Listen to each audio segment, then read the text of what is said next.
Chronicle bookmakers laid £100,000 at 6 to 4, £40,000 at 6 to 4 as well. It's now into Up the Arm, 11 to 8. Late support come from Black Harry, 7 to 1 this morning. Touch 15 to 2 on the courses now, 8, 13 to 2 chance. Flight Leader is 11 to 2 generally, not a great deal of support for that. And 9 to 1 Sir Jimmy Shand, £10,000 each way from Chronicle for that. Female on the exchanges. What price are you at the moment, Wichita Lineman, Mac? I'm Earl, 6 to 4 and 11 well, to 8. the exchanges are the reason for that, because the layers on the exchanges have absorbed over £2 million on Wichita Lineman, and they've stood defiant. They've pushed it out almost to 13 to 8 and further, Wichita Lineman. That is a huge negative on the exchanges as money comes in for Hairy Molly, Black Harry, Flight Leader, and Mr. Strachan was even a positive prior to him dislodging Michael O'Connell. However, each way money now coming in for the top horse, Air Force One, but the biggest positive on the exchanges, after mentioning all of those, probably now Hairy Molly. And Earl, 6 to 4 Wichita Lineman, and Gregory Hughes there is going 13 to 8. You can get it, come racing, and no deductions, no commission, as with your machine, female. Thank you, Mac. I think I got that. He's clearly lost the plot. Hairy Molly looks great down here at the start. And you've got to say that, boys, every time festival form comes to the fore, we've seen it all the time. And this horse did win the championship bumper last year. And talking to the team, Barry Geraghty, earlier on in the day, he really does think that this has got a lively chance, particularly with the ground drying out. Another one to note, because we know how good the Alan King yard are at the moment, is Itsa Legend. Looks fantastic down here at the start. Chock Thornton riding with so much confidence. And this is a horse, again, who ran very well in the championship bumper here last year. Can forgive its first run. Has managed to win over hurdles and looks great down here at the post. You've got to look at everything of Kingies at the moment, it has to be said. But what a nice bunch of proper, old-fashioned National Hunt horses we've got here. This is a real Ted Walsh type race, I'd say.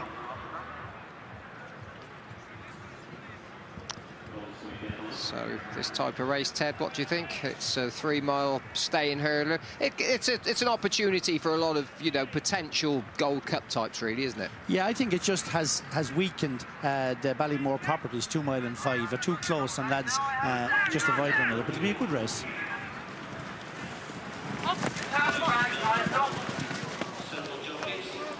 The starter not happy there. Just slightly downhill to the tape at the 3-mile start, but they were just tanking on a little bit, and so starter Peter Haynes remaining firm with them. Eye catchers in the paddock, Joachim and Sir Jimmy Shand. On the course, we liked Hairy Molly. So they'll have to run the tape across again. In the betting ring, eye catchers, positive Hairy Molly, Wichita Lineman, negative for Flight Leader. And on the exchanges, Hairy Molly is the positive, a negative, and quite a significant negative there for Wichita Lineman. So we've got a slight delay at the starter again here. Someone wrote into the Racing Poster this week wondering if the starter was Captain Mannering. What they really need is someone like Corporal Jones telling everyone not to panic. Or maybe not. So Peter Haynes having to exercise some patience with the jockeys here. Well, the tape is run across. A good chance here for Tony McCoy in the green and gold hoops to have his first winner of the week on Wichita Lineman. Must be one of his best chances of the whole week. It's not been the best festival so far for the champ. This time they're away. 3 miles the journey for this Brit Insurance Novices hurdle. And on the far side, Sir Jimmy Shand in the white jacket, the grey is Celtic Major, Black Harry in the centre in dark blue. On the right in a noseband is Leading Run as they rise. A good gallop for a 3-mile race over the first flight. Wichita Lineman's not too far off the pace. Head held high in green and white. Further out in the black with the yellow hoops on the sleeves, that was Chief Dan George as they jumped the second flight. Celtic Major lands ahead. Joachim is one of the back markers, was very slow there. Ornay just being niggled along in these early stages, and it's Celtic Major, Black Harry and Sir Jimmy Shand. Flight Leader in an orange jacket getting handy now, and then Mac Federal getting close with these as well. Hairy Molly towards the outside, then from Wichita Lineman and Leading Run. Further back in the field races Chief Dan George towards the outside. Outside 2 in white sleeves is Fernando. And then in the midfield, Skipper's Brig just behind, Head Held High, Ornay towards the inside in a red sleeve jacket just going through shot there, followed by Air Force One. Here's Johnny is towards the rear with Joachim. as they now reach the top of the hill and about to swing left-handed. And it's Celtic Major on the near side of Sir Jimmy Shand. Black Harry in third. Wichita Lineman goes up into fourth on the inside, then from Hairy Molly. Out deep, Chief Dan George of Flight Leader, followed by Leading Run and Skipper's Brig and Mac Federal. Secret Ploy out wide with Fernando as they approach the descent towards the next flight. Head held high towards the back still. Wichita Lineman having gone off the 11-8 favourite here. Itsa Legend is also towards the back with Air Force One in these still early stages, as they now head towards the next flight of hurdles. So Jimmy Shand is going to rise maybe just ahead here from Black Harry as they clear this one, with Celtic Major still handy on the inside. Wichita Lineman just stalking the front three, followed by Hairy Molly in the purple colours, the white-faced Chief Dan George towards the outside. Back on the inside then to Leading Run. Flight Leader Mac Federal is next in the field. Ornay towards the inside with Negusta Beaumont over on the inside and a white jacket as they make their way towards the flight in front of the stands. Further back it's a Legend with Air Force One and Head Held High. Mr. Strachan a bit off the pace. So too here's Johnny as they clear the next. Hairy Molly made a slight mistake there, and Juarchi is the back marker. So a circuit left to travel in this Brit Insurance Novices Hurdle. And Sir Jimmy Shand leads to Black Harry. Wichita Lineman now into third place, the green and gold hoops, followed by Hairy Molly.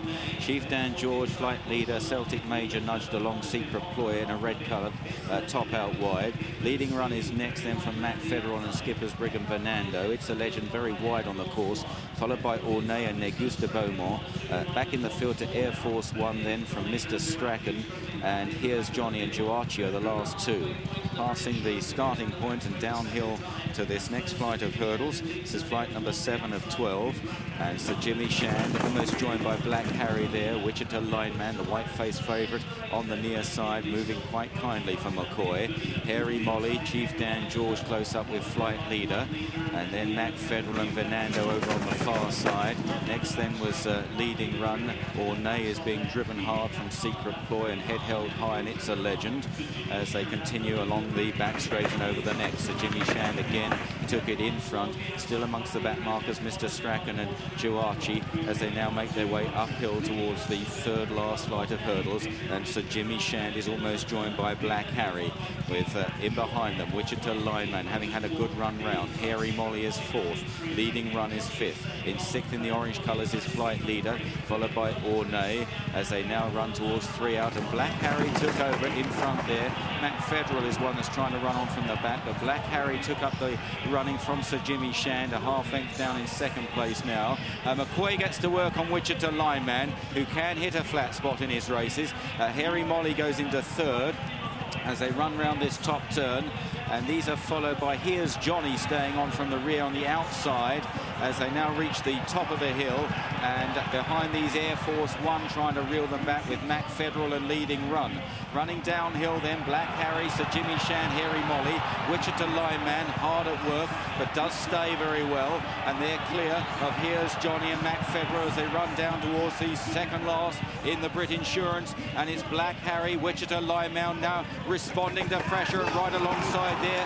Hairy Molly back in third place, and they've kicked clear of Here's Johnny, Air Force One and Mac Federal running round the final turn. Black Harry and Ruby Walsh on the inside of Tony McCoy and Wichita Lineman. Black Harry kicks about a length and a half clear of Wichita Lineman. There's a very long run to the final flight. The favourite is coming back at Black Harry under the McCoy drive, and now Walsh goes for his whip on Black Harry on the far side. A titanic battle. Here's the final flight, and Wichita Lineman has worn down Black Harry, who falls at the last when probably beat. Wichita Lineman is left clear. Air Force One in second place now, and then it's a real bundle for the minor placings. It's a Legend and Flight Leader, but it'll go to the favourite. It's Wichita Lineman by 15 lengths. He looked in trouble at the top of the hill, but he stayed on really well, and Tony McCoy gets the winner at this year's festival. Wichita Lineman wins, Air Force One in second. It's a Legend in third, then Flight Leader, followed by Mac Federal. Negusta Beaumont was running on. Here's Johnny, Chief Dan George, then Juarchi and Ornay. Hairy Molly next, Skipper's Brig. Behind Skipper's Brig, Secret Ploy, Leading Run, Head Held High, Mr. Strachan, and the early front runner, Sir Jimmy Shand. The screens are up round Black Harry on the landing side of the final flight. He ran a tremendous race, did Black Harry. Wichita Lineman, though, it's a win for the champion jockey. He's with Tomo. Tomo's gone. I'm with now Tony McCoy, and I have to say the ride of the week so far, just being congratulated by his great friend Graham Lee. Champ, it's been a frustrating week. How does it feel? It's good to get a winner. Obviously things haven't gone good. Yeah. I was really annoyed yesterday because I thought Blackjack Ketchum could have broke his neck, and if that would have happened it would have killed me, let alone him. So I'm pleased that he's okay, you know, which is the most important thing. If you're ever in trouble and not riding a winner, this horse has got the heart of a lion. You never know when he's had no proper racehorse. Absolutely, but you're a proper honestly, 3 out I thought you were beat. How you got him going again? He's raced like that the last couple of times. Yeah. And I was a bit worried today if I get him behind 2 minutes I might not get him travelling, but myself and John Joe thought a lot of him since he won his hurdle race, you know, and he's got a great attitude and he's tough, real tough, you know. Bit like the man on board. Put you right for the Gold Cup. It'd be nice if we could win that. Thanks. Well done. Great ride, champ.